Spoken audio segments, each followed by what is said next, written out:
Alright, so this is my color guard presentation slash speech. So ever since I started color guard in high school, when I was just a little freshman, people have always called us the fat cheerleaders or flat out just told us it wasn't a sport. To me though, it is my passion, and when I was competing, I gave it my all. Just like any sport, it can be very tiring and involves hard work, and according to Daily Emerald, 9-hour days, 5 days a week with hour-and-a-half breaks for lunch and dinner. Water breaks are sometimes given but often forgotten by band and color guard instructors, according to many color guard members in 2018. Even though I'm not in color guard right now for my high school, I still try to get outside when it's nice and do it as much as possible because it still is my passion to this day.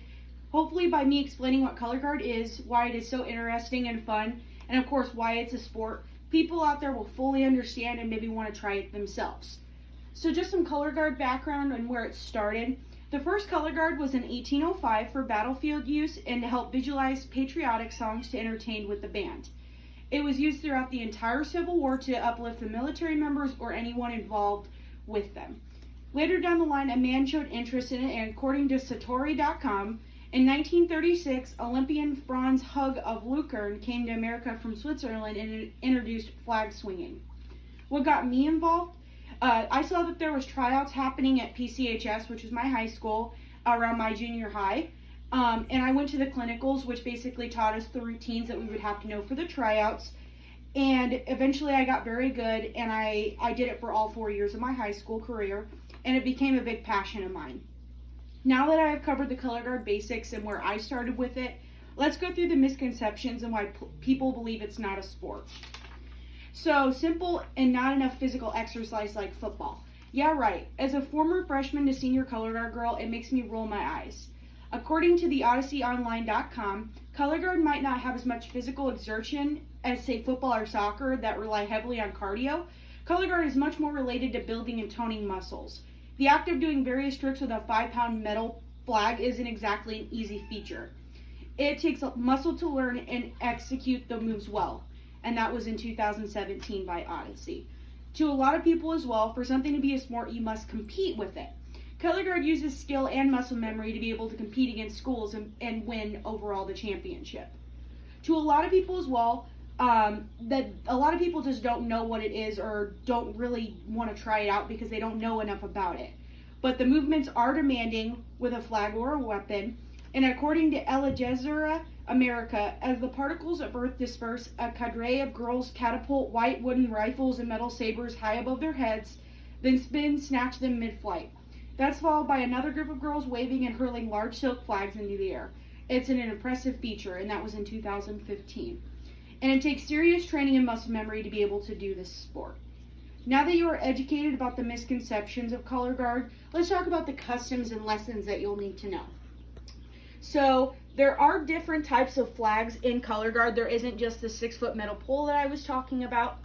So, some of the different types of poles are 6-foot poles, swing flags, which are going to be little poles like this that are really dramatic, and you can actually use 2 of them.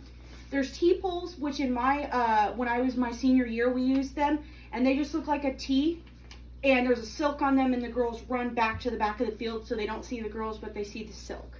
The chain flag, it wraps around your body to be able to make it more dramatic when you are doing a certain thing in a competition.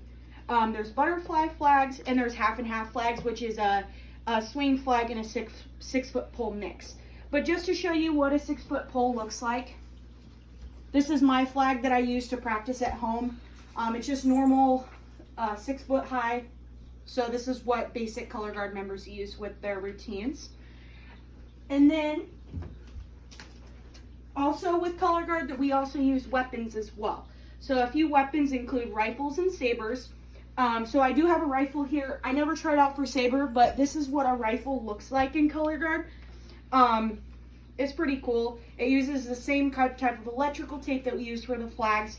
And this is more for a dramatic show and people who have been in color guard for a little bit longer than the flag people.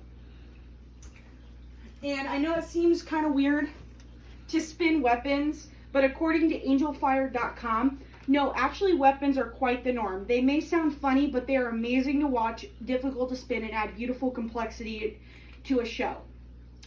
And something what we always need and we're supposed to always have, but sometimes we don't. Electrical tape, because when I showed you the flag, it was taped up at the top, and that's what we use to keep the silks attached to the pole, or even the rifle. That's how we tape it to where we would lay our hands at on the weapon. Bobby pins and hairspray, that's more for competitions because some girls will forget it, so it's always good to have extra with us because we'll always need them. Good thing to always have is extra socks, extra clothes, shoes, because someone will forget them, will need them. It's always important to have for yourself or for others. And also Band-Aids because, you know, it's kind of dangerous. We do get hurt sometimes, or we do need to cover our piercings or something on our body because we all need to look uniform. So we always carry those as well. Now I'm going to show you a video on just some basic color guard that I found that will just show you what we're doing.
Okay.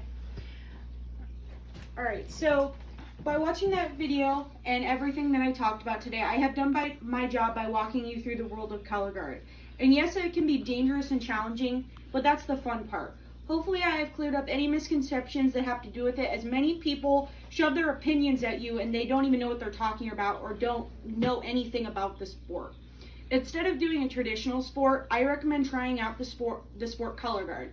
Even picking up a stick of any sort and practicing moves with it can move you up to a flag or a weapon once you get a little bit better at it. And if it falls on your head, which will probably happen, just get up and try it again. So, thank you.